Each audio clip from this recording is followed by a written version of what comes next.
नमस्कार, आपका स्वागत है आर हिंदुस्तान टीवी न्यूज में। हम दिखाएंगे सच। गांव हो या शहर, हर जगह की मिलेगी आपको खबर। सड़क से लेकर संसद तक, गरीब से लेकर मजदूर तक, हम पहुंचाएंगे आपकी आवाज। संसद तक गरीब मजदूर की आवाज अब उठाएगा आर हिंदुस्तान टीवी न्यूज, क्योंकि हम है जनता की आवाज। देखिए देश दुनिया भर की खबरें एंकर गुरप्रीत कौर के साथ।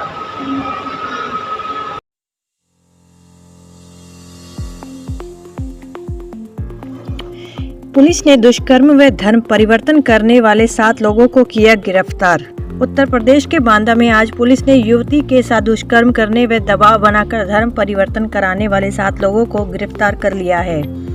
आपको बता दें, पूरा मामला बांदा जनपद के शहर कोतवाली थाना क्षेत्र का है, जहां बीते 1 सितंबर को शहर के रहने वाले कुछ लोगों के द्वारा अंतराचुंगी क्षेत्र में रहने वाली युवती को झांसा देकर अपने साथ ले गए और उसके साथ दुष्कर्म कर धर्म परिवर्तन करने का दबाव बनाने लगे। मौका पाकर अपराधियों के चंगुल से भागी पीड़ित युवती ने घर पहुंचकर परिजनों व पुलिस से पूरी घटना की जानकारी दी। उसी को लेकर पुलिस ने आज सभी आरोपियों को गिरफ्तार कर प्रेस वार्ता की और पूरे मामले की विस्तृत जानकारी दी। मामले की जानकारी देते हुए क्षेत्राधिकारी नगर अंबुजा त्रिवेद ने बताया कि पुलिस अधीक्षक के द्वारा चलाए जा रहे ऑपरेशन क्लीन के तहत यह अभियान चलाया जा रहा है। उसी तर्ज में आज शहर में एक संगीन मामला सामने आया था, जिस पर पुलिस कार्रवाई कर रही है और आज पुलिस के द्वारा दुष्कर्म व दबाव बनाकर धर्म परिवर्तन करने वाले 7 लोगों को हिरासत में लिया है। गिरफ्तार किए गए सभी आरोपियों को सुसंगत धाराओं के मुकदमा दर्ज कर जेल भेजने का काम किया जा रहा है। संवाददाता बांदा जिला से पुष्पेंद्र कुमार की रिपोर्ट। एक युवक एक लड़की को लेकर फरार हो गया था और उसकी सूचना हम लोगों को मिली। तत्काल हम लोगों ने टीमों का गठन किया और उसकी बरामदगी के लिए हम लोग लग गए। उसमें जब हम लोगों ने इस चीज़ को वर्कआउट किया, जब वो लोग मिले और उसके बाद पूरी घटना का जब अनावरण हुआ तो ये पता चला कि वो जो लड़का है वो मुस्लिम कम्युनिटी से है और जो लड़की है वो हिंदू कम्युनिटी से है। इन लोगों के बीच में पिछले 2-2.5 सालों से आपस में बातचीत होती रहती थी। इनके बीच में रिलेशंस भी थे और इसी दौरान इन लोगों ने भाग कर शादी करने का भी प्लान बना लिया था और लड़के की तरफ से ये प्रयास था कि उसके बाद लड़की का धर्म भी परिवर्तन कर दिया जाए, क्योंकि उसके अनुसार बिना धर्म परिवर्तन के शादी संभव नहीं हो सकती थी। इसलिए लड़के द्वारा लड़की के ऊपर धर्म परिवर्तन करने का भी दबाव बनाया जा रहा था। शुरू में जब इन लोगों के बीच में बातें हुई थी तो ये बात कहा गया था कि लड़का अपना धर्म परिवर्तन कर लेगा अगर ऐसी कोई बात होगी या ये चीज़ मुद्दा नहीं बनेगी। लेकिन बाद में धीरे धीरे लड़की को इस तरफ से मोल्ड करने का प्रयास किया गया, तो उसके बाद हम लोगों ने लड़की को बरामद किया है और इस पूरे जो घटनाक्रम में जो लोग शामिल थे, लड़के के परिवार वाले भी शामिल थे और 2 अन्य व्यक्ति भी शामिल हैं इसमें, जिन्होंने इसकी सहायता की थी इनको भगाने में और इनको शेल्टर देने में, अकोमोडेट करने में। उस पूरे गैंग का हम लोगों ने पर्दाफाश किया है और आगे मुकदमा पंजीकृत करके इनके न्यायिक हिरासत में इनको भेजा जाए। कहाँ ले गए थे इनको? ये कई जगह ले गए। उसके बाद ये पहले इनको कानपुर ले गए, झांसी ले गए, लखनऊ ले गए, बाराबंकी ले गए, फिर ये वापस लेकर आ रहे थे। तो उसके बाद जब हम लोग की सर्विलांस की टीम भी इस पर लगी हुई थी तो फिर उसके बाद उनकी गिरफ्तारी बांदा में कर ली गई। और अभी कितने लोग फरार हैं इसमें? एक व्यक्ति फरार है अभी इसमें, नूर मोहम्मद नाम है उसका। वो भी इस पूरी घटना में शामिल था। इस जावेद का वो दोस्त है और दोस्त क्या, वो एक तरीके से रिलेटिव भी है उसका, जावेद का। तो वो भी इस घटना में शामिल था। उसकी तलाश पुलिस को है।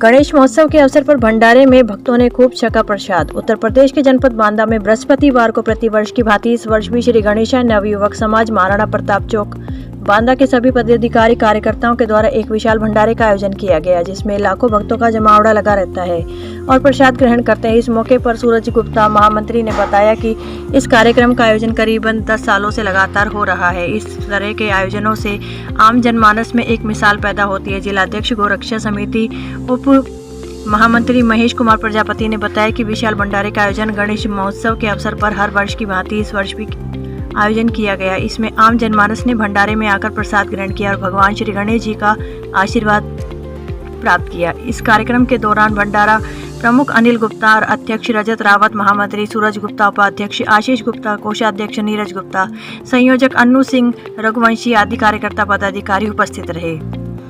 संवाददाता बांदा जिला से पुष्पेंद्र कुमार की रिपोर्ट। नाम क्या है? अनिल गुप्ता। ये आज आप किस तरह कार्यक्रम आयोजन हो रहा है? गणपति महोत्सव के उपलक्ष्य में एक भंडारे का आयोजन किया गया। ये कब कितने वर्षों से चल रहा है लमसम?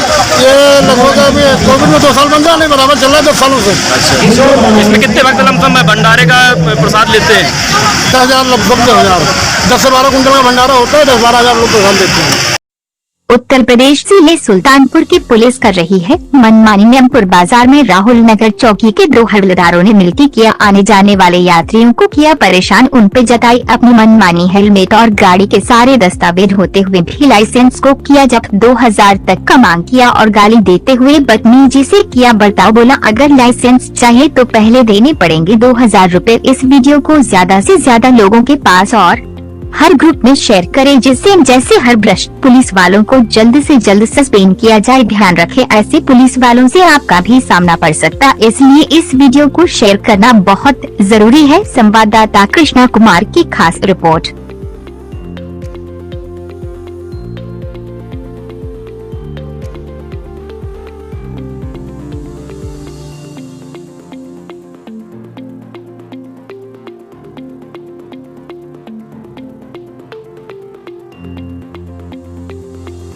उत्तर प्रदेश जिले सुल्तानपुर की पुलिस कर रही है मनमानी। नियमपुर बाजार में राहुल नगर चौकी के 2 हवलदारों ने मिलकर किया आने जाने वाले यात्रियों को किया परेशान। उन पे जताई अपनी मनमानी। हेलमेट और गाड़ी के सारे दस्तावेज होते हुए भी लाइसेंस को किया जब्त। 2000 तक का मांग किया और गाली देते हुए बदतमीजी से किया बर्ताव। बोला अगर लाइसेंस चाहिए तो पहले देने पड़ेंगे 2000 रूपए। इस वीडियो को ज्यादा से ज्यादा लोगों के पास और हर ग्रुप में शेयर करें, जिससे जैसे हर भ्रष्ट पुलिस वालों को जल्द से जल्द सस्पेंड किया जाए। ध्यान रखें, ऐसे पुलिस वालों से आपका भी सामना पड़ सकता, इसलिए इस वीडियो को शेयर करना बहुत जरूरी है। संवाददाता कृष्णा कुमार की खास रिपोर्ट।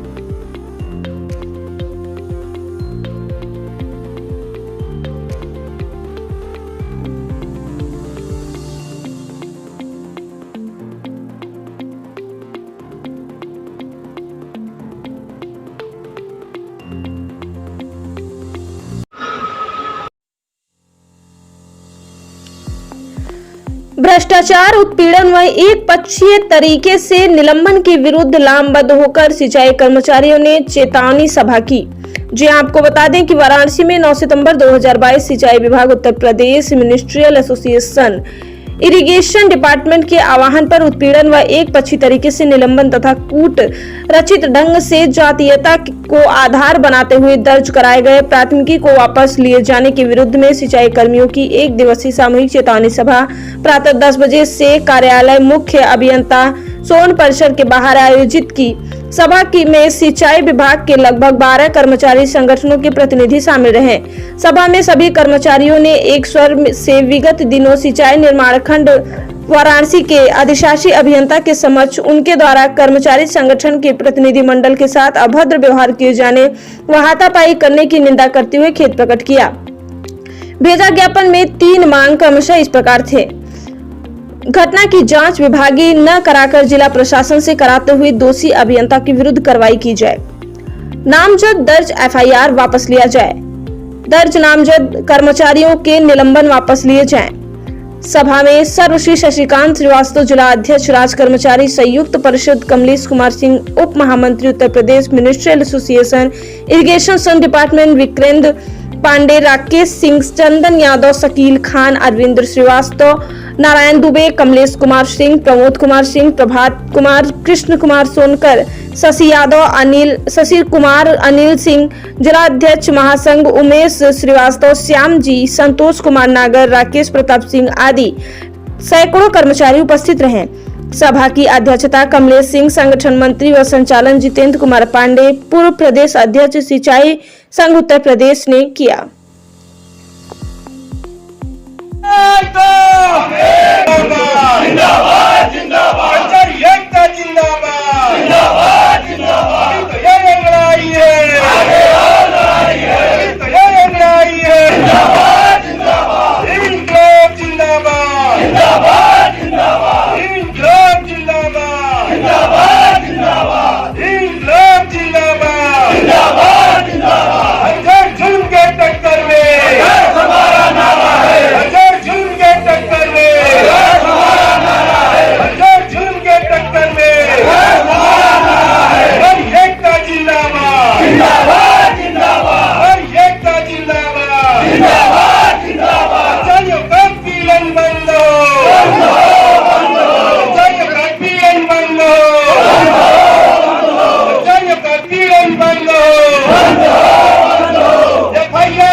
हमारे कर्मचारी जहाँ बैठ करके अधिकारियों के आदेश का पालन करते हैं, वहीं पर कुछ अधिकारी माहौल बिगाड़ने के लिए अपने कर्मचारियों का शोषण करते हैं।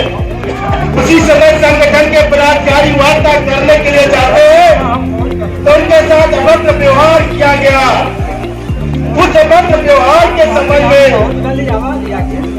कुटरचित ढंग से लोगों ने एक पक्षी कार्रवाई की है, जो कि नियम विरुद्ध है, नियमानुसार नहीं है। इसलिए उस नियम विरुद्ध जो कार्रवाई की गई है उसको वापस लिए जाने के संबंध में आज की चेतावनी सभा रखी गई है। परिचय बता दें। शशिकांत श्रीवास्तव, जिला अध्यक्ष राज्य पंचायत समिति। शशि भैया, आज किस तरह का चुनावी सभा किया जा रहा है?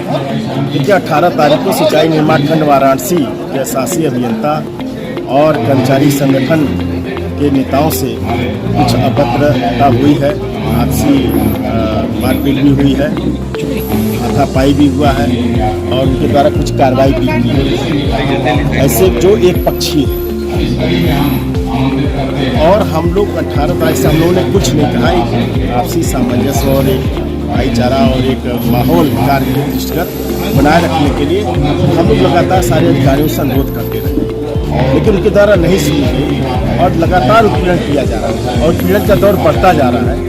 ऐसे में 14 कर्मचारी समिति ने मिलकर के एक कमेटी किया था और आपातकालीन बैठक के दौरान उनको पुनः समय दिया गया, न सुनने पर ये चेतावनी सभा का आयोजन किया गया। इस सभा में माननीय मुख्यमंत्री को हम लोग ज्ञापन भी प्रेषित करके हम लोग की भूमिका 3 मांग है। पहली मांग ये है कि घटना की जांच विभागीय अधिकारी से न कराकर जिला प्रशासन के अधिकारियों से की। दूसरी मांग हमने की है कि जो जातिता के आधार पे SC/ST एक्ट लगाया गया, FIR दर्ज किया गया, इसको वापस लिया जाए। तीसरी मांग ये है कि जो निलंबन और उत्पीड़न की कार्रवाई विभागीय की गई है उसको भी वापस करें। यदि मांगे नहीं मानेगी तो क्या करेंगे? मांगे न मानने की स्थिति में आज के चेतावनी सभा के बाद हम लोग अधिकारियों को कुछ अवसर देंगे, एक आपसी सामंजस्य बना करके भाईचारा और कार्यहित के दृष्टिगत एक माहौल बनाया जाए और अगर उसके बाद भी उत्पीड़न कार्रवाई इसी तरह की बढ़ती रही तो हम लोग अनिश्चितकालीन Kamlesh Kumar Singh, ministerial association Uttar Pradesh irrigation department के अतिरिक्त महामंत्री। कमलेश जी, क्या मामला है? मामला ये है कि हमारे कुछ कर्मचारी साथियों और पदाधिकारियों संगठन के शासी अभियंता महोदय के पास कुछ कर्मचारी के कार्य के लिए वार्ता हेतु गए। वहाँ दुर्भाग्यपूर्ण स्थिति से कुछ ऐसी स्थिति घटी जिसमें कुछ कहा सुनी हुई। उस पर हम लोगों ने सबसे पहले तो खेद व्यक्त कर रहा हूँ, नहीं होना चाहिए, किंतु उससे जरा ज़्यादा दुर्भाग्यपूर्ण ये हो गया कि जिसमें जाति के रूप से और कर्मचारियों के खिलाफ 2 तरह की कार्रवाई की गई, एक विभागीय कार्रवाई और एक प्रशासन की कार्रवाई, जो किसी तरफ से उचित नहीं है। किसी के साथ एक तरह की कार्रवाई होनी चाहिए, 2 कार्रवाई नहीं होनी चाहिए। हम लोगों ने ये सभा इसलिए आयोजित किया हूँ कि अधिकारियों से और सबको इस सभा के माध्यम से पहले उनसे एक अनुरोध और उन्हें ये अपनी सभा के माध्यम से उनको अवगत कराना चाहता हूं कि बैठ के उच्च अधिकारी हस्तक्षेप करके और इस मामले का पटाक्षेप करें। ठीक। विश्व के सबसे बड़े आइकन रुद्राभिषेक का आयोजन। वाराणसी में विश्व आज युद्ध, आतंकवाद, महामारी, भूख और आर्थिक अनिश्चितता के रूप में बहुत सारी चुनौतियों का सामना कर रहा है। हमारे शास्त्रों के अनुसार महादेव शिव यदि प्रसन्न है तो सभी जीवों के लिए सबकी बुराइयों और कष्टों को दूर कर सकते हैं। इसी उद्देश्य से हम वयम में विश्व शांति, मानवता के कल्याण और आतंकवाद के खात्मे के लिए प्रार्थना करने के लिए विश्व का सबसे बड़ा ऑनलाइन रुद्राभिषेक का आयोजन कर रहे हैं। इसमें विश्व भर में 1 लाख भक्त एक ही समय में डिजिटल रूप से संकल्प लेंगे। 11 सितंबर 2001 विश्व के इतिहास के लिए एक दुखद तारीख है, खासकर संयुक्त राज्य अमेरिका के लिए। यह न्यूयॉर्क शहर पर क्रूर आतंकवादियों हमले को इंगित कर दिया गया था, जिसमें हजारों निर्दोष लोग मारे गए थे। 11 सितंबर 1893 को शिकागो के स्वामी विवेकानंद का भाषण एक अलग घटना थी। विपरीत दिशा में परिवर्तनकारी हिंदुओं ने स्वामी विवेकानंद के माध्यम से आधुनिक विश्व में अपनी उपस्थिति की घोषणा युद्ध के नारे या आतंकवादी हमले के साथ नहीं, बल्कि विश्व शांति, धर्मों के बीच सम्मान और योग के वेदांत के सम्मान के साथ साथ मानवता के सभी आध्यात्मिक पथों के साथ की। जहां 9/11 का आतंकवादी हमला हिंसा और घृणा का आह्वान था, वहीं स्वामी विवेकानंद का आह्वान असहिष्णुता और शोषण को समाप्त करना था।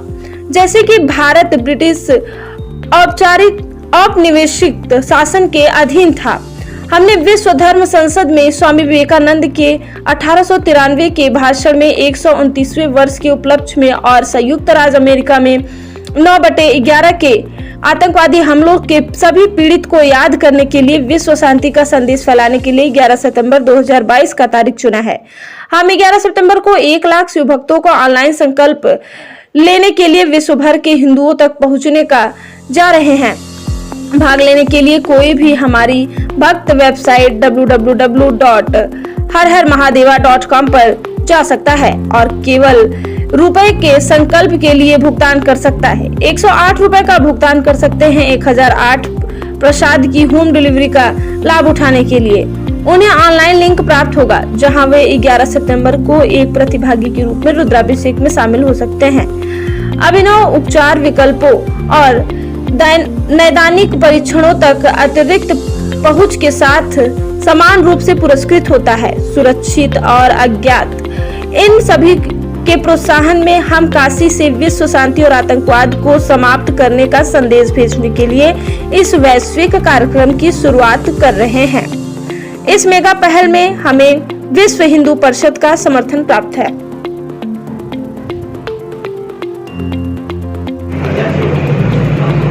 जी, अपना परिचय बताने। मैं गौरव त्रिपाठी, वयम का संस्थापक। हाँ गौरव जी, आज किस तरह की प्रेस वार्ता की गई, क्या उद्देश्य?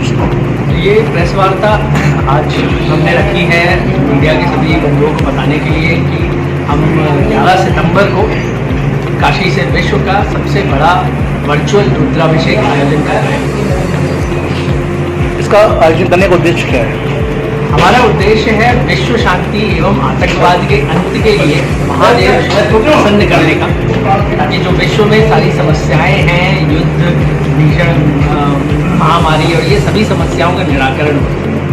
11 सितंबर ही क्यों चुना?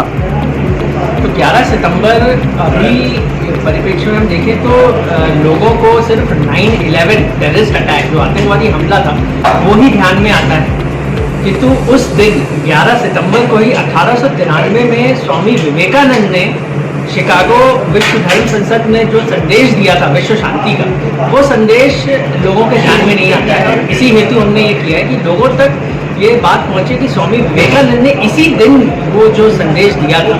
तो एक हम देखते हैं कि स्वामी विवेकानंद ने हिंदू धर्म का संदेश दिया था विश्व शांति का, और दूसरा जो 11 सितंबर 2001 को जो आतंकवादी हमला हुआ था, तो ये हम देख सकते हैं कि हिंदू धर्म हमेशा से सहिष्णुता की बात करता है और सहिष्णुता और सभी धर्मों का आदर, ये हिंदू धर्म में हमारे निहित है। यहाँ हम वहाँ करते हुए वहाँ से ऑनलाइन 1 लाख लोगों को ऑनलाइन जोड़ेंगे जो संकल्प लेंगे। और ये संकल्प हम किस बात का ले रहे हैं? ये ले रहे हैं हम विश्व शांति और आतंकवाद के अंत के लिए। अब 11 सितंबर को ही क्यों ये किया जा रहा है? क्योंकि 11 सितंबर को आज के समय में पूरे विश्व में सभी लोगों को यह डेट 11 सितंबर 1893 वो दिन है जब हिंदू धर्म पूरे विश्व पटल पर रखा गया था स्वामी विवेकानंद जी के द्वारा। और उस संदेश में उन्होंने जो बताया था कि विश्व शांति के लिए हिंदू धर्म ही कैसे व्यवस्था की हुई है हिंदू धर्म में ही, क्योंकि हिंदू धर्म में ही सहिष्णुता और विश्व के सभी धर्मों का आदर बताया गया है। तो इसी उद्देश्य से हमने 11 सितंबर ये और स्वामी विवेकानंद ने कहा भी था, गर्व से कहो हम हिंदू हैं। तो यही संदेश हम पूरे विश्व में सभी तक पहुंचाना चाहते हैं, इसलिए ये हम रुद्राभिषेक का आयोजन किया। बरेली के ब्लॉक भतपुरा के ठिरिया बन्नोजान के आजिल अंसारी ने किया अपने मां बाप और क्षेत्र का नाम रोशन। ब्लॉक भतपुरा के ग्राम पंचायत ठिरिया बन्नोजान के साइकिल मिस्त्री मोहम्मद असलम के बेटे मोहम्मद आजिल का हुआ MBBS में चयन। आपको बता दें कि मोहम्मद आजिल की उम्र महज 24 साल की है। बेटे का MBBS में चयन होने पर मां और बहनें भावुक हो गई। आंखों से छलक पड़े खुशी के आंसू। मोहम्मद आजिल का MBBS में चयन होने पर बधाई देने वालों का लगा रहा तांता। मोहम्मद आजिल ने एक रिकॉर्ड बना दिया। ठिरिया बन्नोजान से पहले MBBS होने का पता दे। मोहम्मद आजिल एक मिडिल क्लास फैमिली से आते हैं और उन्होंने अपनी कामयाबी श्रेय अपने माँ बाप और अपने शिक्षकों, भाई बहन और अपने चाचा और चाची अरशद अंसारी को दिया। आजिल ने हमारे चैनल आर हिंदुस्तान पर दिए गए इंटरव्यू में क्या कहा, देखिए इस बड़ी खबर में। साथ ही हमारे चैनल के माध्यम से मैसेज भी दिया कि हर माँ बाप अपने बच्चों को ज़रूर पढ़ाएं। बरेली से रियाज अंसारी की रिपोर्ट।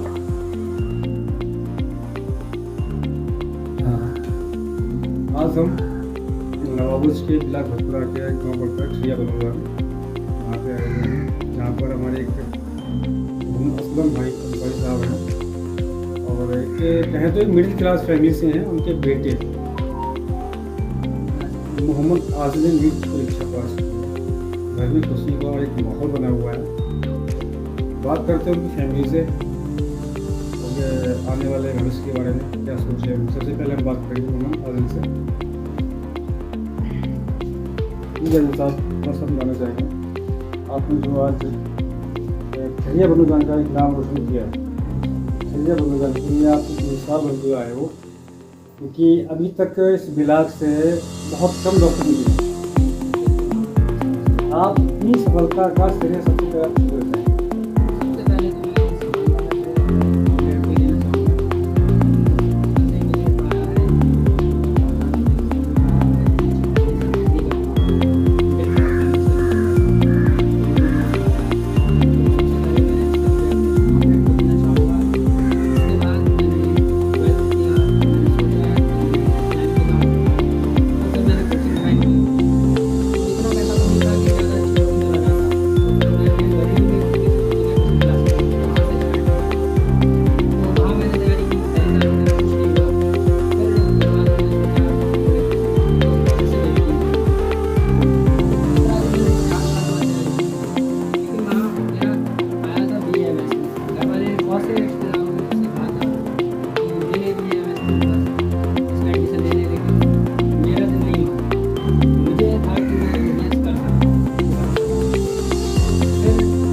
साहब ने बहुत अच्छी मदद की मेरी।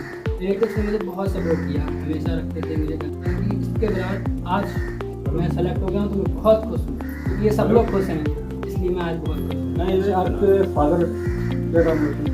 मेरे फादर तो जैसे ज़्यादा कोई दुकान तो है नहीं, ऐसे ही बस सिलाई करते हैं, कोई बाहर चले जाते हैं सिलाई करने, अगर यहाँ मिल जाती है यहाँ कर लेते हैं, कोई प्रॉपर दुकान नहीं है। ठीक है, मतलब आमदनी का जो एक अर्निंग होती है तो इतना बड़ा मतलब वो नहीं है आपके पास 10,000 20,000 50,000 महीने जो इनकम हो सकती है ना, वो कुछ नहीं है, जितना आप कमा लेते हैं उतना खर्च कर देते हैं। बस अभी बाहर कमाते हैं, कभी काम नहीं चलता है, कभी चलता है। मेरी सिस्टरों ने बहुत मेहनत की, मुझे पढ़ाया, जड़ी का काम करती थी वो, तो उसका क्या उन्होंने 4 साल मेहनत की, जिसकी वजह से मैं पढ़ पाया, कोचिंग में जा पाया, ले पाया, खर्चा कर दिया, तो उनका भी बहुत बड़ा श्रेय है इसमें। तो मुझे सब लोगों ने मिलकर बहुत पढ़ाया, तब मैं आके आगे जाने का क्या इरादा है? आगे मैंने आप सेलेक्शन ले लिया है, अब मैं सर्जन बनना चाहता हूँ। ठीक है, इसके बाद सर्जन, और इसके अलावा मेरी एक विश और है कि मैं डॉक्टर के साथ साथ कुछ बच्चों को पढ़ाऊँ, मैं टीचिंग भी करना चाहता हूँ साथ में। ठीक है, एक्स्ट्रा डॉक्टर तो करूँ, इसके साथ में मैं टीचिंग भी करना चाहता हूँ। MS में तो 5 साल 5.5 साल का टाइम मिल जाएगा। उसमें मिलेगा, उसमें अच्छे से तैयारी करना पड़ेगी, अच्छा डॉक्टर बनूंगा, मेहनत से पढ़ूंगा, तो उसके साथ हो सकता है अगर साइड में मिला तो मैं धीरे धीरे पढ़ाता रहूँगा। इस दौरान कभी आपको लगा कि मतलब जो है हमारी फैमिली से हमें मतलब जो सपोर्ट मिल रही है उन्होंने कहाँ से पैसा अरेंज किया, कैसे अरेंज किया, कभी आपने महसूस किया? हाँ, मुझे बहुत लगता था कि यार मैं यहाँ पढ़ रहा हूँ, पता नहीं वो कैसे अरेंज करते होंगे, बहुत मुश्किल होंगे, तो मुझे बहुत लगता था कि यार मैं पैसा वेस्ट तो नहीं कर रहा हूँ, कि कहीं मैंने गलत साइड तो नहीं चुन ली, गलत लाइन तो नहीं चुन ली। तो फिर अब जब मेरा सब सही हो गया तो मुझे बहुत खुशी हुई है, हाँ मैंने सही लाइन चुनी। आगे अगर आप MS करते हैं तो क्या प्राइवेटली हॉस्पिटल अपना खुद का बनाएंगे या फिर मतलब किसी जॉब के साथ? जी, मैं पहले तो गवर्नमेंट जॉब ही करूँगा, उसके बाद जब मेरा पैसा हो जाएगा मेरे पास, मैं खुद का हॉस्पिटल खोलूँगा, जिसमें सही जो गरीब लोग हैं उनके लिए अच्छा प्रोफेशनलाइज करूँगा, ज़्यादा कोई वो नहीं होगा उनको बचाना, सही बिल्कुल। अच्छा, लगता है आज के दौर में गरीब इंसान अगर से कोई बड़े हॉस्पिटल पहुँच जाए, क्या आप बरेली में देखें तो क्या इलाज वो कॉस्ट में करवा सकता है? आज के दौर में तो बहुत प्राइवेट हॉस्पिटल बहुत ज़्यादा गरीब इंसान इलाज करा ही नहीं सकता, तो ज़्यादा नाजायज पैसा उनसे नहीं लेना चाहिए। ठीक है, जो बनता है आप वो लीजिए, फ्यूचर में आपकी, जैसे मैं कह रहा हूँ फ्यूचर में आपकी क्या प्लानिंग रहेगी अगर भाई अगर आप खुद से अपना हॉस्पिटल बनाते हो तो गरीबों के लिए मतलब कोई आपने कुछ सोच के रखा होगा? जी, मैंने एक हॉस्पिटल अपने रहूँगा और गरीबों के लिए एक स्पेशल क्लिनिक भी खोल सकता हूँ अपने गाँव में।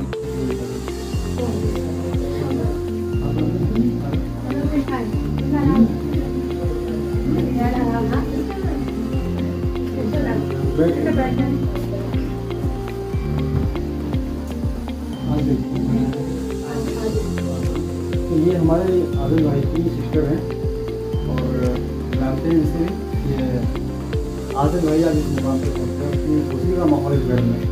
मैं समझता हूँ कि आज पूरे गांव में एक अजीब सा मतलब माहौल बना हुआ है। आप अपने भाई की कुछ कहना चाहेंगे?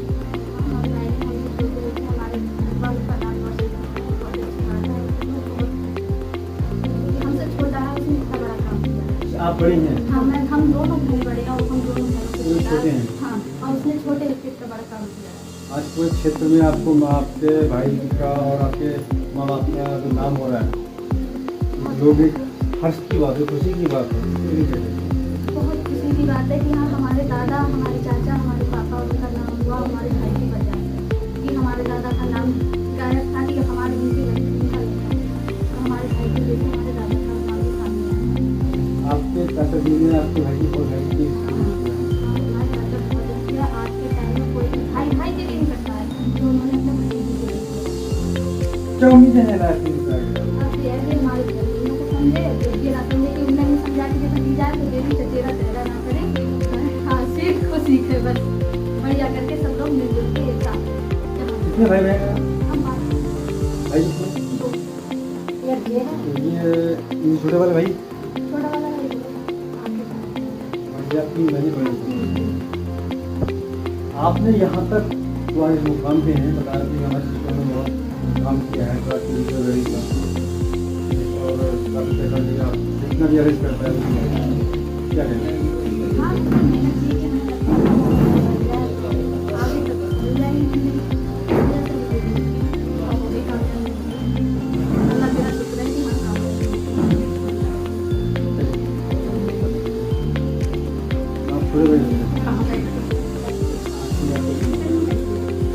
हमारे भाई का छोटे भाई हैं। आगे मैं जाना चाहेंगे आज आपके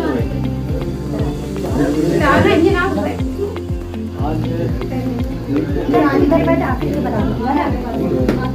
गाँव में हुआ है, कैसा लग रहा है?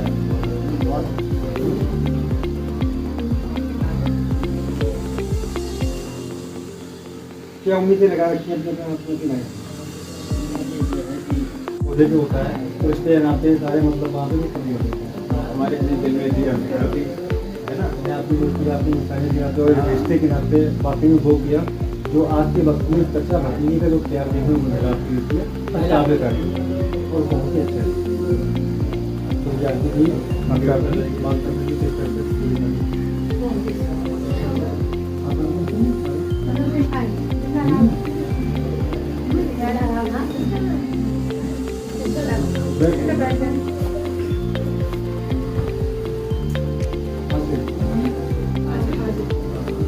ये हमारे आदिल भाई की सिस्टर हैं और जानते हैं इसे कि आदिल भाई आज इस दुकान पर करते हैं उसकी खुशी का माहौल इस घर में मैं समझता हूँ कि आज पूरे गांव में एक अजीब सा मतलब माहौल बना हुआ है।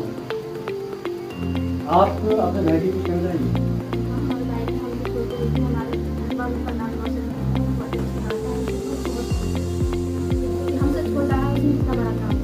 आप बड़े हैं? हम दोनों भाई बड़े हैं और हम दोनों बहनों से छोटे हैं। हाँ, और उसने छोटे एक तो बड़ा काम किया। आज पूरे क्षेत्र में आपको आपके भाई का और आपके माँ बाप का जो नाम हो रहा है जो भी हर्ष की बात है, खुशी की बात है। बहुत खुशी की बात है कि हाँ हमारे दादा, हमारे चाचा, हमारे पापा और उनका नाम हुआ हमारे भाई की वजह से कि हमारे दादा का नाम गायब था कि हमारे बेटी उनका नाम तो हमारे भाई की वजह से हमारे दादा का नाम सामने आया। आपके चाचा जी ने आपके भाई की बहुत हेल्प की। हमारे चाचा बहुत अच्छी है। आज के टाइम में कोई भी भाई भाई के लिए नहीं करता है तो उन्होंने अपने भतीजे के लिए किया। क्या उम्मीदें हैं लाइफ में? आज ये है कि हमारे बहनों को समझे तो ये ना समझे कि उन्हें नहीं समझा कि भतीजा है तो ये भी चचेरा तेरा ना करे। हाँ सीख को सीखे बस बढ़िया करके सब लोग मिलजुल के एक साथ रहें। कितने भाई बहन हैं? हम 5 भाई कितने? 2 एक जे है ये छोटे वाले भाई छोटा वाला है भैया अपनी बहनी बड़ी। आपने यहाँ तक जो आज मुकाम पे हैं बता रहे थे हमारे सिस्टम ने बहुत काम किया है गरीब का और काफ़ी पैसा दिया जितना भी अरेंज करता है क्या कहते हैं?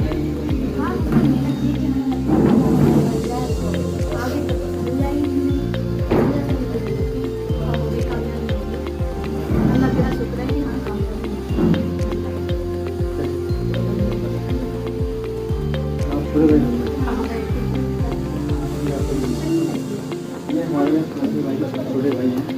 आगे मैं जाना चाहेंगे आज आपके भाई भी बनने लगता है फिर वो कढ़ाई भी करने लगता है फिर वहाँ से उसका एजुकेशन फिर वहाँ पे आया था पैसे का अर्निंग की जगह तो ये चीज़ सही है गलत? ये बहुत गलत है। बच्चों को मेहनत करना चाहिए, पढ़ाई करना चाहिए। सबसे पहला फोकस पढ़ाई पर देना चाहिए क्योंकि पढ़ाई वो चीज़ है सफलता की पहली कुंजी, पहली सीढ़ी पढ़ाई है।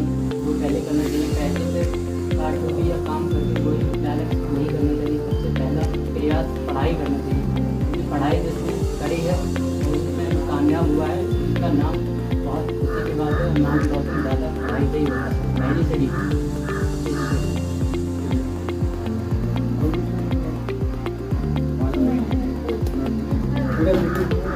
फोटो तुम्हारा नहीं आ रहा है इनका।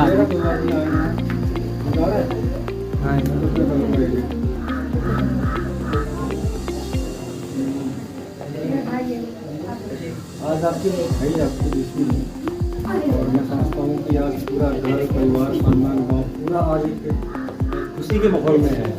कैसा लग रहा है आपको? आपकी आई जो भी तो करी देखी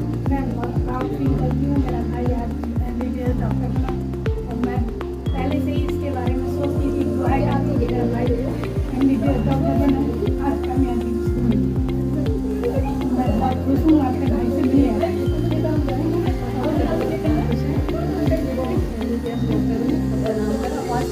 मतलब इतनी खुशी की बात है हम सब लोगों के लिए। बहुत ही कम इनकम है। कैसे करके मतलब इस मुकाम पे इस मुकाम पर मैनेज करने के लिए बहुत मेहनत लगती है और सोच भी होती है सबकी कि हमें इसको इस कामयाबी तक पहुंचाना है और हम सब लोगों ने इसको इस कामयाबी तक पहुंचाया और उसकी मेहनत है और भगवान को शुक्र है। भविष्य में फ्यूचर के लिए कहना चाहेंगे? मैं ये कहना चाहूँगी ये और आगे कामयाब हो, बड़ा हॉस्पिटल डॉक्टर बने, अपना हॉस्पिटल खोले और अच्छे काम करें, कभी सही लगे। जैसे हम सब लोगों ने इसका ध्यान रखा, ये भी आगे सब करना है। मैं बस ये कहना चाहती हूँ, मुझे बहुत खुशी हुई मेरा भाई डॉक्टर होना। समाज के लिए तो मैसेज जो आप एजुकेशन लेवल, खासकर हम देखते हैं मुस्लिम लोग बहुत मुस्लिम लोग। मैं ये कहना चाहती हूँ गरीबी तो आती है थोड़ी परेशानी, लेकिन अपने बच्चों को कामयाब बनाने के लिए सपने और मेहनत की ज़रूरत होती है और लगन, वो हर किसी को अपने बच्चों के लिए करना चाहिए, उसके सपोर्ट करना चाहिए ताकि वो आगे बढ़े और बच्चों को भी मेहनत से पढ़ना चाहिए ताकि वो कामयाबी करें। और एजुकेशन लेवल इसीलिए बच्चों को सपोर्ट करें, वो आगे कामयाब हो। अमीरी गरीबी तो बात की बात है। आज पूरा ठेरिया बनूंगा, मैं समझता हूँ कि हर घर में खुशी का एक माहौल होगा, क्योंकि आज ये रिकॉर्ड फॉर्म ये कायम हुआ है कि अब तक इस ठेरिया बनूंगा कोई भी डॉक्टर नहीं है। मैं इसको ये कहना चाहती हूँ, जब अर्षद चाचा ने इसकी सपोर्ट की है तो वो भी बहुत प्राउड फील करते हैं और फिर जो गांव वाले हैं तो वो भी अच्छा फील करते हैं कि उनके गांव से मेहनत की तो कामयाब हुआ। मतलब असद भाई का नाम बार बार आप सारे लोग ले रहे हैं, तो मैं समझता हूँ कि असद भाई ने बहुत कुछ किया है। हाँ, मेहनत की है और उन्होंने दुआ भी की है, सपोर्ट भी किया है और फिर हम सभी घर वालों ने उसकी सपोर्ट की है। हम चाहते थे हमारा भाई कामयाब हो। भविष्य में कुछ कहना चाहेंगे? कहना चाहती हूँ कि ये और आगे कामयाब हो, आगे बढ़े, अपनी पढ़ाई पूरी कंप्लीट करे, बने कंप्लीट सर्जन बने। और अभी हमसे बात करते करते ये इमोशनल हो गई थी, और जब खुशी होती है तो फिर वो उसमें खुशी जाया करता है।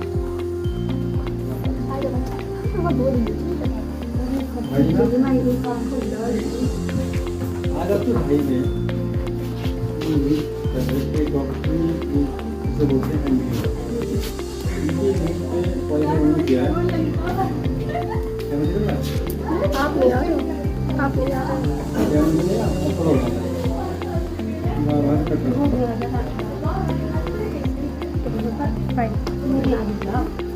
कैसा लग रहा है आपको आपके भाई ने खाना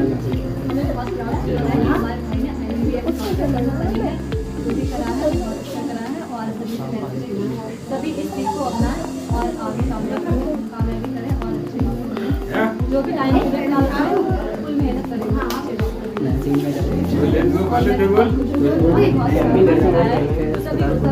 आज अपने घर में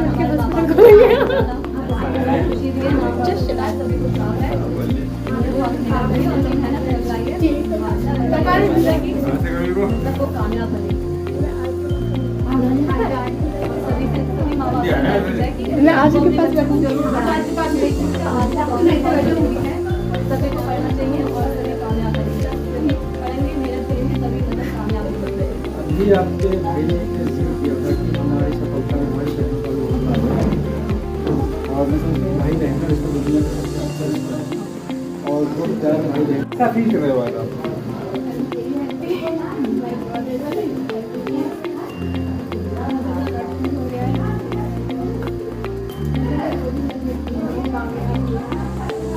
आज पूरा परिवार खुशी के माहौल में आप हैं और मैं समझता हूँ कि हर किसी में मतलब एक उत्साह देखने को मिल रहा है और उन्होंने जो काम किया है वो वाकई काबिल काम किया है। इस छड़िया बनने वाले आज तक किसी ने भी MBBS को क्रॉस नहीं करा, ये रिकॉर्ड है। फर्स्ट टाइम असल भाई जो हैं MBBS प्रवेश कर चुके हैं, नेक्स्ट टाइम के लिए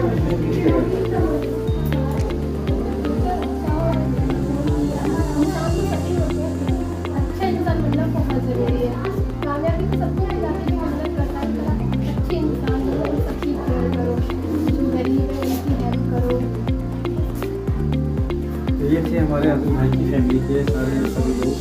और आज इन्होंने जो एक नीट क्वालिफाई किया है तो ये अपने आप में रिकॉर्ड है, क्योंकि ये ठरिया बंदोजान ब्लॉक भतपुरा के उसमें आता है, तहसील नवाबगंज के ब्लॉक भतपुरा में आता है। और आज पूरा घर जो इतना खुशी के माहौल में है, जो खुशियाँ मना रहा है, वो देखने के लायक है और होनी भी चाहिए। और मैं अपने चैनल के माध्यम से कुछ बात करना चाहता हूँ समाज के लिए, पूरे इंडिया के लिए, कि एजुकेशन लेवल में थोड़ा बढ़ाएँ, अपने बच्चों को पढ़ाएँ लिखाएँ और उनको इस काबिल बनाएँ, क्योंकि आज के वक्त में पढ़ाई बहुत ही ज़्यादा ज़रूरी है। जैसे आज भाई ने संघर्ष करते हुए एक मिडिल क्लास फैमिली से, इनके फादर कभी सिलाई करते हैं तो कभी साइकिल का काम करते हैं, ठीक है, कभी किसानी। तो जब ऐसे लोग मेहनत करके आते हैं निकल के, तो एक अपने आप में प्राउड होता है, फील होता है। दूसरा ये है कि मैं एक और बात कहूँगा कि सभी लोग, यही नहीं कि सिर्फ ठेरिया, मैं इंडिया की बात कर रहा हूँ, एजुकेशन पे ज़्यादा फोकस डालें, अपने बच्चों को पढ़ाएं ताकि वो आगे चल के देश की सेवा कर सकें, कामयाब हो।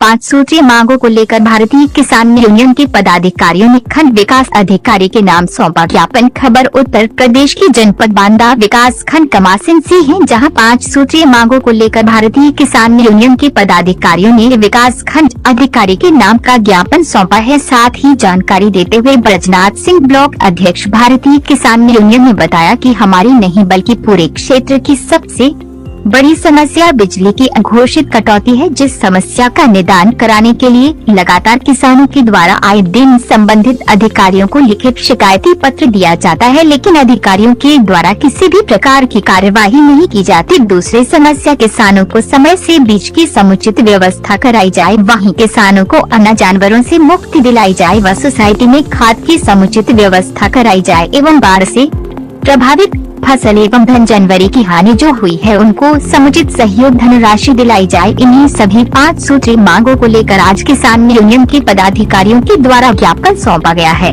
संवाददाता बांदा जिला से पुष्पेंद्र कुमार की रिपोर्ट।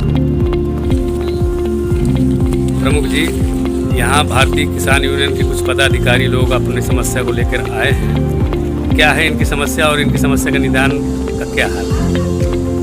किसान भाइयों के साथ कुछ न कुछ गड़बड़ हो रहा है। मैं इनके साथ हूँ और कल ही मैं एसी महोदय से बात किया बांदा में। उन्होंने कहा, मुझे आश्वासन दिया कि अभी 18 घंटे बिजली ऊपर से आ रही है और हम इसको 24 घंटा करवा रहे हैं। जैसे 24 घंटा बिजली ऊपर से आने लगेगी तो यहाँ 22 घंटे 18 घंटे बिजली मिलना शुरू हो जाएगी और लोड होने के कारण जरूर कमी हो सकती है। खाद और बीज की भी समस्या, खाद समय से आएगी और बीज भी समय से आएगा। अन्ना जानवर बात हो चुकी है, अन्ना जानवर सभी गौशालाओं में लगभग जा रहे हैं और जो फिर से अभी ये लोग इसका छोड़ दिए गांव में जानवर, उनको मैंने कहा कि सबको अंदर करो और बगैर रसीद के कोई जानवर दुधेरू मतलब किसानों को मत दो। सोसाइटी में खाद की भी समुचित व्यवस्था नहीं हो पा रही, करवा दी गई है। सब खाद आ रही है, यूरिया नहीं आ रही।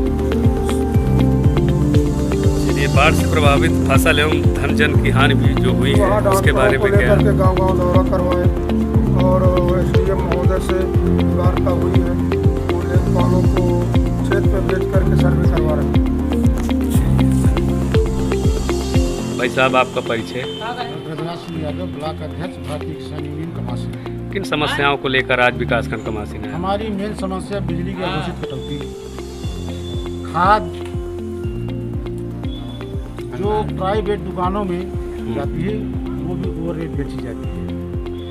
सोसाइटियों में जो है वहाँ भी ओवर रेट पैसा लेते हैं, काला बाजारी चालू है। और हमारी समस्या है बाढ़ से प्रभावित फसल, जान धन जो हानि हुई उसका मुआवजा, समुचित मुआवजा दिया जाए। इसके अलावा और अन्ना प्रथा है मेन। आपने किसको ज्ञापन दिया आज? कोई अधिकारी है नहीं, बाबू को दे दिया हमने, बाबू आए। कुछ आश्वासन मिला उनके द्वारा? अब आश्वासन बाबू क्या देंगे, अब अधिकारी होते तो आश्वासन लिया जाता। और दूसरी बात लड़की थी तो उससे तो नहीं कह सकते। चलिए, अगर आपकी समस्या का निदान ना हुआ तो मीटिंग फिर है, अनशन होगा, चलता रहता है। जल निगम कर्मचारियों का नहीं मिल रहा वेतन, नारेबाजी के साथ सौंपा ज्ञापन। उत्तर प्रदेश के जनपद बांदा में शुक्रवार को उत्तर प्रदेश जल निगम संघर्ष समिति द्वारा किया गया प्रदर्शन। आपको बता दें कि जल निगम संघर्ष समिति द्वारा जिलाधिकारी परिसर पहुंचकर मुख्यमंत्री को संबोधित ज्ञापन सौंपा गया। वही जानकारी करने पर बताया गया कि हम लोगों का 4 माह का वेतन तथा सेवा मुक्त कर्मियों की पेंशन का भुगतान अभी तक नहीं किया गया है और दूसरी तरफ जल निगम के 2 भाग करे से 2 भागों में बांट दिया गया है, जो कि एक नगरीय भाग और दूसरा ग्रामीण भाग है, जिसके अंतर्गत जहां पर ज्यादा काम है वहां पर स्टाफ नहीं है और जहां ज्यादा काम नहीं है वहां पर स्टाफ ज्यादा रखा गया है। आगे बताया गया कि यह ज्ञापन संपूर्ण उत्तर प्रदेश में जगह जगह पर दिए जा रहे हैं तथा हमारी मांगे हैं कि जल निगम कर्मचारियों के वेतन तथा पेंशन को दिलाया जाए तथा जल निगम का एकीकरण भी किया जाए। संवाददाता बांदा जिले से पुष्पेंद्र कुमार की रिपोर्ट। आपका शुभ नाम क्या है? मैं SK सिंह, अध्यक्ष उत्तर प्रदेश जल निगम कर्मचारी महासंघ। यहाँ पर किस समस्या को लेकर के आए हैं? आज हमारी समस्याएं जल निगम कर्मियों का 4 माह का वेतन पेंशन नहीं मिल रहा है, रिटायर्ड हो रहा है कर्मी, उसको समय से उसकी ड्यू जो है वो नहीं मिल रहे हैं। और जल निगम का 2 भाग कर दिया गया है। एक 9/9/2021 को इस विभाग को 2 भागों में ग्रामीण और नगरीय के रूप में विभाजित कर दिया गया। आज विडम्बना है हमारी, हम माननीय मुख्यमंत्री जी को इस पर पुनर्समीक्षा के हेतु इसको संज्ञान में लाने के लिए आज ये ज्ञापन पूरे प्रदेश में दिया जा रहा है कि जो बंटवारा किया गया है जल निगम का, उसमें नगरीय के जो काम हमारे भाग है वहाँ के नगरीय में काम नहीं है, वहाँ स्टाफ हमारा बैठा हुआ है। और जो दूसरा भाग ग्रामीण है, उस ग्रामीण के पास काम इतना ये है कि वो ज़्यादा है कि वहाँ स्टाफ नहीं पर्याप्त है। तो आज एक तरफ स्टाफ बैठा हुआ है, एक तरफ स्टाफ रिक्वायरमेंट है। ऐसी स्थितियों में इस पर समीक्षा होनी चाहिए और कम से कम जो जनहित के काम है वो कम से कम एक समय से पूर्ण हो, जनता को लाभ मिले। जल जीवन मिशन के तहत जो कार्य जनता माननीय प्रधानमंत्री जी की एक महत्वाकांक्षा योजना है, उसको समय से पूरा करने के लिए हम जल निगम कर्मी भी हम लोग इस पर ललायत हैं कि कम से कम ये योजना समय से पूरी हो जाए। पूरी करने के लिए कम से कम ये जो लीक पिछले साल हुई है, बंटवारा 2 भागों में किया गया है, वो उचित नहीं हुआ है। यहाँ अधिकारियों से मिले हैं, क्या आश्वासन मिला है? अब यहाँ के अधिकारी तो पूरा जल निगम का है, अधिकारी और कर्मचारी को द्वारा इस संघर्ष समिति का गठन किया गया है। इसमें डिपार्टमेंट के चीफ इंजीनियर से लेकर के चपरासी तक इसमें सम्मिलित है पूरे विभाग के लोग। सबसे बड़ी बात है कि वेतन पेंशन आज समय से नहीं मिल रहा, तमाम रिटायर हो रहे हैं वो कर्मियों को नहीं मिल रहा। जो हमारा 97 के बाद सेंटेज कम कर दिया गया, जब इनकम जो जिसके सेंटेज पर जल निगम सभी निगमों को सेंटेज पर आधारित व्यापी वेतन मिलता है, उसी को पेंशन मिलती है। और वो मूल रूप में जो हमारा 22% था, वो 97 के मई से कर दिया गया 12.5%। ऐसी स्थिति में जब इनकम ही कम होगी तब कैसे हम लोगों को ड्यू पूरे निपटा पाएंगे। Thank you. क्या नाम है आपका सर? GP शैलेंद्र। किस समस्या को लेकर यहाँ जिलाधिकारी? जल निगम में जो समस्या है कि एक जल निगम का जो बंटवारा पिछले साल हुआ था 9 सितंबर को, उसको हम चाहते हैं कि उसका एकीकरण हो जाए, क्योंकि उसके 2 भागों में बंटने के बजाय भी कोई भी अभी तक उसका कोई अच्छा वो नहीं हुआ। उसको सुदृढ़ करने के उद्देश्य से बनाया गया था, लेकिन वो सुदृढ़ करने के बजाय वो बद से बदतर हो गया। तो हम चाहते हैं कि दोनों 2 टुकड़े हुए हैं उसका एकीकरण हो। दूसरा जो है कर्मचारियों का, पेंशनरों का वेतन पेंशन जो समय से मिले। तीसरा जो हमारे सेवानिवृत्त कर्मचारी है उनका जो देय है, सेवानिवृत्त के बाद जो देयक है उनका पूरा जो है मिले। 6ठा वेतनमान का एरिया हमारा पूरा मिलना चाहिए और 7वां वेतनमान लागू होना चाहिए। अधिकारियों ने आपको क्या आश्वासन दिया? अधिकारियों ने हमें हमसे कोई डिस्कशन शासन स्तर पे नहीं हो रहा। इस मिशन में सभी लोग पूरा अधिकारी कर्मचारी सारे सम्मिलित हैं, सबका एक संयुक्त संघर्ष समिति बनी हुई है। आप यहाँ जिलाधिकारी के यहाँ आए हैं, किससे मिले हैं? जिलाधिकारी के माध्यम से, जिलाधिकारी के माध्यम से जो है हम ये जो मुख्यमंत्री जी को ज्ञापन पेश कर रहे हैं। बांदा कुर्की के बाद PWD बांदा नीलामी आदेश हुआ जारी। 17 साल के संघर्षों के बाद कॉन्ट्रैक्टर ने जीती भ्रष्ट तंत्र से बड़ी जंग। कहते हैं सरकारी सिस्टम के साथ कोई नहीं लड़ सकता, लेकिन लड़ सकते हैं अगर आपके अंदर लड़ने का जज्बा हो, क्योंकि न्यायालय आज भी ईमानदार। झांसी की कमर्शियल न्यायालय ने एक ऐसा ही फैसला दिया जिसने उत्तर प्रदेश के एक सरकारी महकमे के चूल्हे हिला दी। 17 सालों से कॉन्ट्रैक्टर अपने हक के लिए कानूनी लड़ाई लड़ रहा है और उत्तर प्रदेश के लोक निर्माण विभाग का बांदा कार्यालय ठेकेदार की हक की आवाज को दबाने की कोशिश में जुटा है।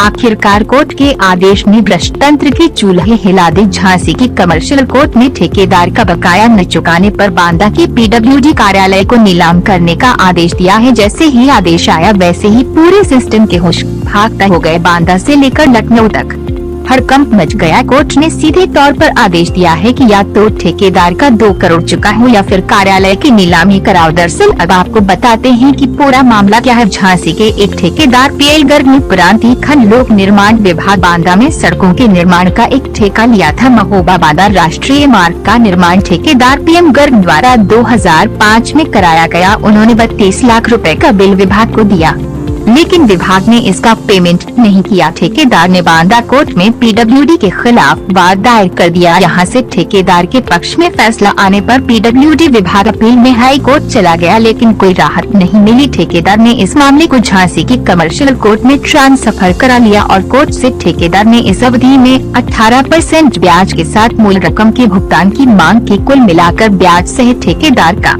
पीडब्ल्यूडी पर क्लेम 2 करोड़ 74 लाख रुपए का हुआ, जिसे न्यायालय ने स्वीकार करते हुए पीडब्ल्यूडी को पैसा चुकाने के आदेश दिए हैं। कमर्शियल कोर्ट द्वारा सुनाए गए ऐतिहासिक फैसले के बाद अब पूरे महकमे में हड़कंप मचा हुआ है। न्यायालय का आदेश मिलने के बाद तहसील प्रशासन ने नीलामी की प्रक्रिया को आगे बढ़ा दिया है। तहसील लेकर आए, लेकिन अब कराई जाएगी।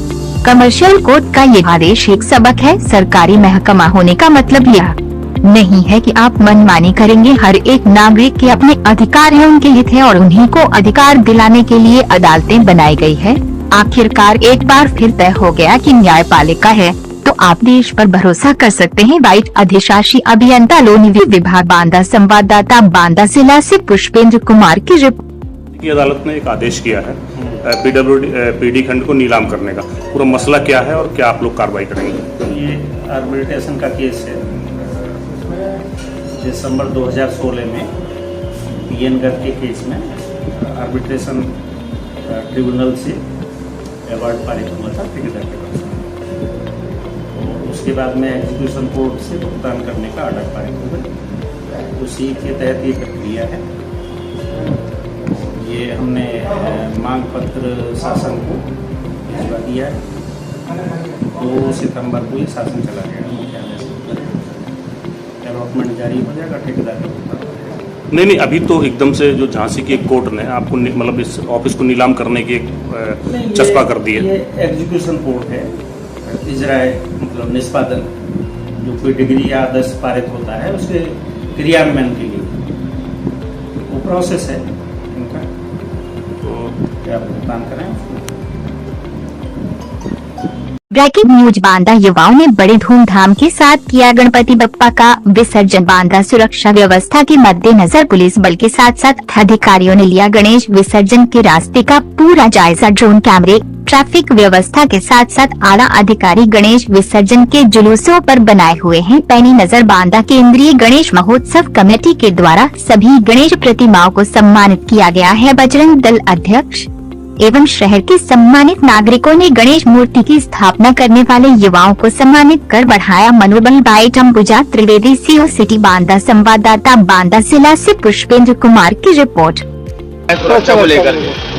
ये आज गणेश प्रतिमा विसर्जन को लेकर जनपद बांदा में कई सारे जुलूसों को निकलना है। इसके लिए इंतजाम के लिए सुरक्षा व्यवस्था के लिए कई थानों की फोर्स को लगाया गया है। ड्रोन की व्यवस्था की गई है, ट्रैफिक व्यवस्था की गई है और सभी अधिकारीगण प्रमाणशील रहकर हम लोग सब सुरक्षा व्यवस्था को इंश्योर। मैम, कोई क्रिटिकल मामला सामने आया हो? नहीं, अभी तक तो ऐसा कोई नहीं है। सब बढ़िया से चल रहा है और ऐसा हम अपेक्षा कर रहे हैं जितनी हमारी तैयारी है सब बढ़िया अच्छे से। गौ माता को लंबी महामारी से बचाने के लिए हम सबको पूर्ण समर्पण भाव से आगे आने की आवश्यकता। चौमू विधायक रामलाल शर्मा ने संक्रमित गायों के लिए वितरित की आयुर्वेदिक औषधि एवं दवाइयाँ। चौमू क्षेत्र में गोवंश में फैल रही लंबी बीमारी की रोकथाम के लिए विधायक रामलाल शर्मा ने आयुर्वेदिक जड़ी बूटियों युक्त औषधि एवं दवाइयों का वितरण शुरू किया है। आयुर्वेदिक चिकित्सा पद्धति पर तैयार की गई औषधि और वर्मिवेंट 12 के साथ जिंक टेबलेट का वितरण संक्रमित गायों को निर्धारित मात्रा में 3 दिवस तक देने से लंबी बीमारी से गोवंश को बचाने में सहायक होगी। भाजपा कार्यालय पर आज विधायक रामलाल शर्मा के नेतृत्व में कार्यकर्ताओं के सहयोग से आयुर्वेदिक औषधि और टेबलेट के पैकेट तैयार कर आगामी कार्यक्रम अनुसार विधानसभा क्षेत्र की गौशालाओं और संक्रमित आवारा पशुओं के लिए वितरित किया जाएगा। भामाशाहों से गोवंश को बचाने के लिए दवाइयां उपलब्ध करवाने में पंचायत समिति प्रतिनिधि मुकेश बलेसरा का सहयोग मिला। इस मौके पर निवर्तमान फल सब्जी मंडी अध्यक्ष दिनेश गौड़ा, धोबलाई सरपंच रमेश शर्मा, फतेहपुरा सरपंच बाबूलाल गुर्जर, पूर्व सरपंच शिवशंकर शर्मा, रामेश्वर चोपड़ा, राम स्वरूप बोहरा, हर भक्त शेरावत, शिव शर्मा, बजरंग कुमावत, सुरेंद्र सिंह, मुकुल अग्रवाल, अखिल शर्मा, मुनीर सिंह, विकास सहित कई लोग उपस्थित रहे। चौमू से मोहम्मद उस्मान। विज्ञापन के लिए संपर्क करें।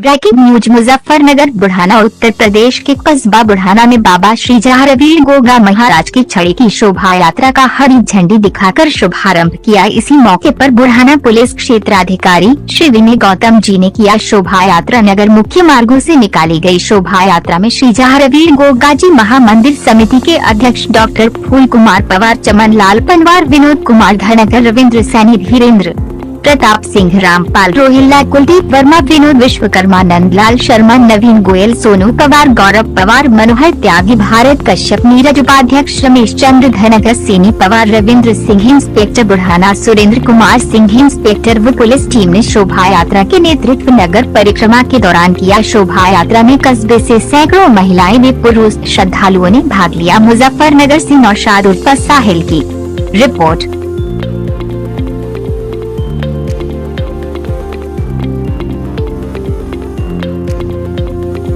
बरेली उत्तर प्रदेश। छोटी सी उम्र में शहजिल अंसारी ने किया अपने माँ बाप और क्षेत्र का नाम रोशन। शहजिल अंसारी ने हमारे चैनल और हिंदुस्तान से फोन के माध्यम से क्या कुछ कहा, देखिए इस खबर में। बरेली के भोता क्षेत्र के फैज नगर के रहने वाले किसान और सफाई कर्मी मोहम्मद कौशर अली अंसारी के बेटे मोहम्मद शहजिल अंसारी ने महज 20 साल की उम्र में नीट को क्वालिफाई करके 660 अंक लाकर किया अपने माँ बाप और पूरे क्षेत्र का नाम रोशन। आपको मोहम्मद शहजिल ने एक रिकॉर्ड अपने नाम किया, वो ये कि अभी तक फैज नगर से कोई भी MBBS नहीं बना। क्षेत्र वासियों ने शहजिल अंसारी को बधाई दी और उनके उज्जवल भविष्य की कामना की। शहजिल ने हमारे चैनल से बात करते हुए अपनी कामयाबी श्रेय अपने माँ बाप और शिक्षकों को दिया। शहजिल ने बात करके बताया कि मेरा मकसद गरीब मजबूर असहायों को मदद करने का रहेगा। इस मौके पर शहजिल के नाना शमशाद अहमद, पूर्व प्रधान मिशहार अहमद, निसार अहमद, अंसार अहमद उर्फ मुन्ने भाई, मोहम्मद असलम, अल्ताफ अंसारी, इमरान रजा, एडवोकेट अखलाक अंसारी, हिंदुस्तान अखबार के पत्रकार अफजाल अंसारी, जावेद अंसारी, अकील अंसारी, अजाज अंसारी,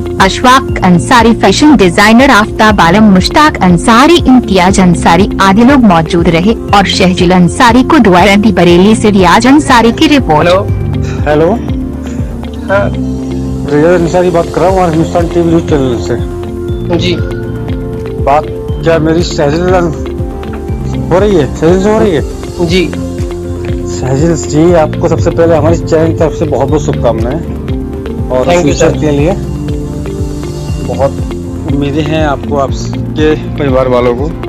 सहजिल जी, आपसे जानना चाहेंगे तो कल आपने नीट को क्रॉस किया है जी, तो मतलब कितने घंटे पढ़ाई करते थे, कैसे किया इतना, मतलब जो है छोटी सी उम्र में, जरा जानना चाहेंगे आपसे हम। सर मैं कोचिंग जाता था, सुबह 8 बजे कोचिंग जाता था जी, और फिर एक बजे छुट्टी होती थी, 1-1:30 बजे जी। उसके बाद 5 घंटे पढ़ता था, उसके बाद निकाल लेता था, शाम को पढ़ता था। अच्छा, इस कामयाबी का जो आप हुए हैं, इस कामयाबी का श्रेय आप किसे देना चाहते हैं? कामयाबी का श्रेय मैं अपने पेरेंट्स को, टीचर्स को देना चाहता हूँ, जिन्होंने मुझे बहुत सपोर्ट किया, हमेशा मेरी सहायता की। जब भी मुझे कुछ टेंशन होती थी तो हमेशा समझाते थे मुझे जी। तो अच्छा, मेरी कामयाबी के श्रेय हमको ही जाती है। अच्छा, अब आपकी फैमिली में मतलब क्या, मतलब कोई बिजनेस या मतलब किस? नाम मोहम्मद सहजिल अंसारी है। मैं बरेली जिले के तहसील फरीदपुर के फैजनगर गांव का रहने वाला हूं। मैंने अपनी नीट की तैयारी मिशन कोचिंग इंस्टीट्यूट से स्टार्ट की थी। यह मेरा दूसरा प्रयास था। मेरे पहले प्रयास में 565 मार्क्स आए थे। इस प्रयास में मेरे 665 मार्क्स आ रहे हैं। मैं अपनी सफलता का श्रेय अपने टीचर्स, अपने परिवार को देना चाहता हूँ। मेरे टीचर्स ने मुझे बहुत सपोर्ट किया, उनकी ही वजह से मेरे इतने मार्क्स आ रहे हैं।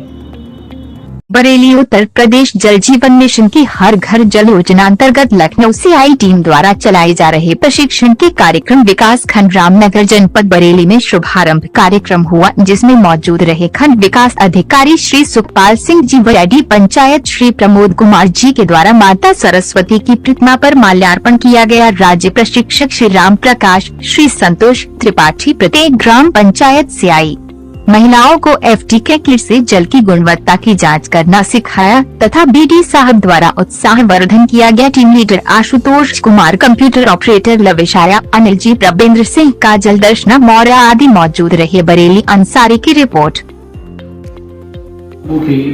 सभी बहने जल सखी वो 2 दिन से आप लोगों के बीच में प्रशिक्षण दे रहे हमारे जल जीवन मिशन से प्रशिक्षक, मैं इनका बहुत आभार व्यक्त करता हूं कि 2 दिन में आपको बहुत कुछ सिखाया और आपने जो है बहुत कुछ सीखा होगा भली प्रकार से। जो भी आपने जल जीवन के बारे में, जल ही जीवन है ना, ये तो जल जीवन के बारे में जो भी आपने सीखा है उसको जो है भली प्रकार से अपने कर्तव्यों का निर्वहन जो है गांव में जाकर के करेंगी और अपना जल बचाएंगी भविष्य के लिए, अपनी पीढ़ी के लिए, क्योंकि जल जो है बचाया जा सकता है, इसको बनाया नहीं जा सकता। तो भली प्रकार से अपने कार्य को आप अंजाम देंगी। जो भी आप रिपोर्ट कलेक्ट होगी आप यहाँ जमा करेंगी और जो भी जहाँ दूषित पानी होगा वहाँ पर जो सरकार जो है वहाँ सुधार का प्रयास करेगी। यदि हमारा पानी शुद्ध रहेगा, हम शुद्ध पानी पिएंगे, क्योंकि अधिकांश बीमारियाँ जो अशुद्ध पानी है उसी से फैलती हैं। हैजा है, मलेरिया है, टाइफाइड है, संचारी रोग जितने हैं वो जो है शुद्ध पानी नहीं मिलने के कारण ही फैलती है। जैसे हमारे जन हानि ही नहीं होती है बल्कि हमारा जो है आर्थिक हानि भी होती है। जब जन हानि भी होगी, आर्थिक हानि होती है तो हमारा जीवन यापन जो है वहीं को रहता है। देखते हैं अक्सर करके गांव में आपने देखा होगा कि ग्रामीण का गांव का जीवन जो है कृषि से आधारित है। बताया कि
नूतन समाज पहुंचकर उप मुख्यमंत्री ने किया भगवान गणेश का पूजन अर्चन। पंडित बाल गंगाधर तिलक की प्रतिमा का किया माल्यार्पण। उप मुख्यमंत्री के साथ बांदा सदर से विधायक प्रकाश द्विवेदी, सांसद आर.के. पटेल सहित तमाम भाजपा कार्यकर्ता रहे मौजूद। नूतन बाल समाज के कवि सम्मेलन में शामिल हुए उप मुख्यमंत्री बाइट केशव प्रसाद मौर्य। उप मुख्यमंत्री उत्तर प्रदेश सरकार। संवाददाता बांदा जिले से पुष्पेंद्र कुमार की रिपोर्ट। मुख्यमंत्री बनने का ऑफर दिया है, क्या कहेंगे? अखिलेश यादव जी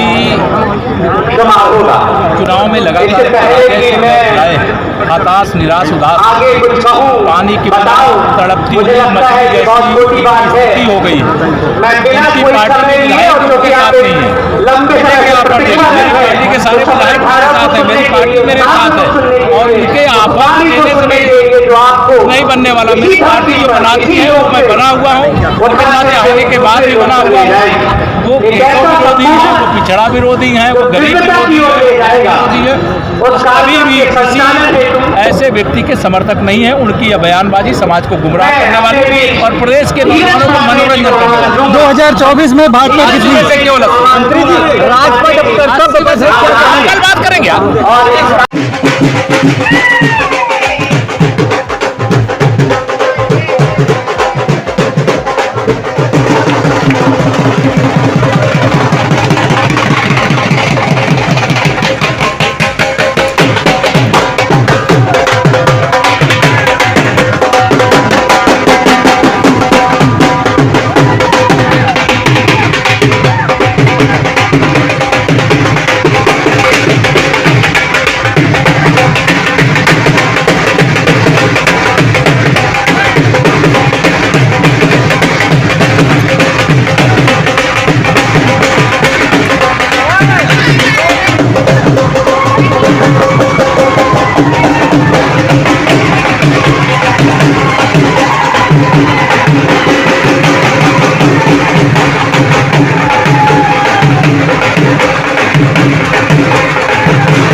दिनांक 6 सितंबर 2022 को गोपाल शंकर दीक्षित निवासी पुरा बहादुर थाना कोताली देहात का मोबाइल फोन पिहानी चुंगी पर कहीं गिर गया था, जिसका संज्ञान लेते हुए हरदोई पुलिस द्वारा सर्विलांस की मदद से मोबाइल फोन खोजकर उनको सुपुर्द किया गया।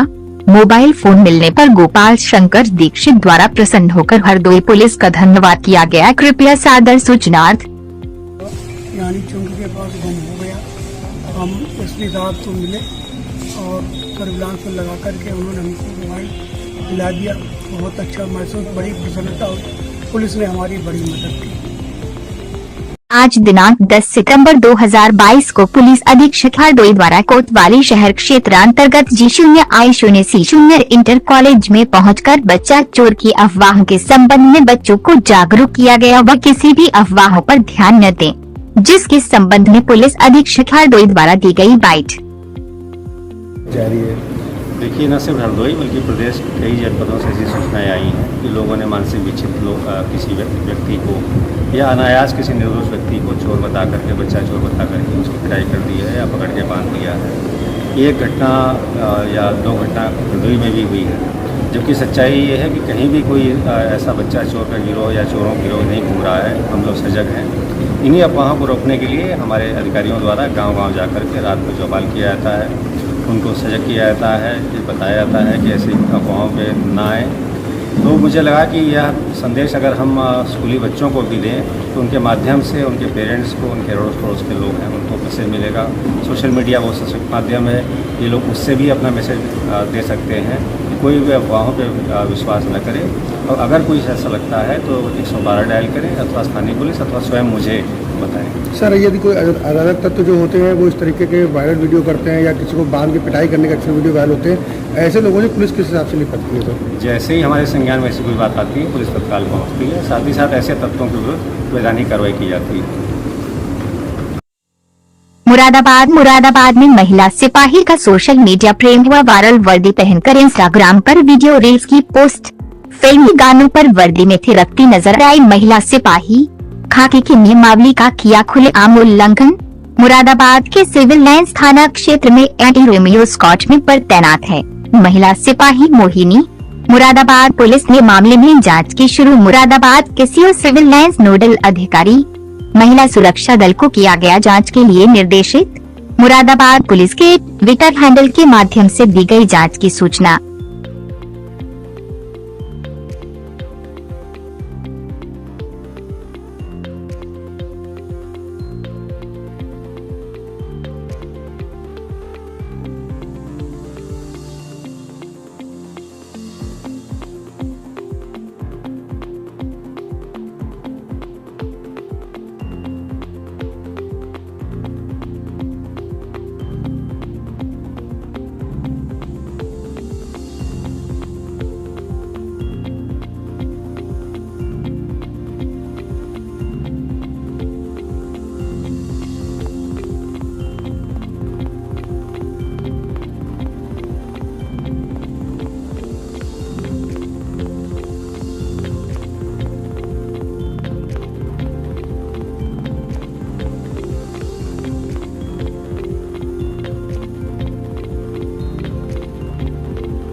प्रदेश बरेली की जामा मस्जिद को बम से उड़ाने वाला आरोपी समझ हुआ गिरफ्तार। अभी कुछ दिन पूर्व में बरेली की जामा मस्जिद को बम से उड़ाने की धमकी का मामला प्रकाश में आया था। बरेली पुलिस प्रशासन के गुडवर्क से बरेली पुलिस प्रशासन ने धमकी देने वाले युवक को गिरफ्तार कर लिया है। 25 साल के युवक ने लगाया था धमकी भरा पोस्टर। धमकी भरे पोस्टर से पुलिस में मचा था हड़कंप। इमाम को भी गोली से उड़ाने की दी थी धमकी।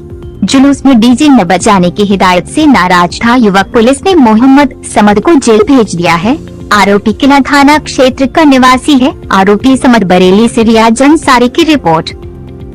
नाम क्या? मोहम्मद समद। पिताजी का नाम? नसीम अहमद।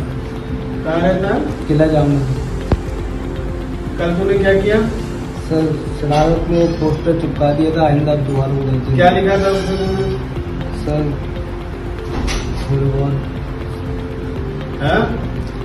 मस्जिद में थोड़ा वो करने की और इमाम साहब को निकाल देंगे। हटाने गई। इमाम साहब से क्यों नाराज है तू? सर बोल। थोड़ा बहुत बस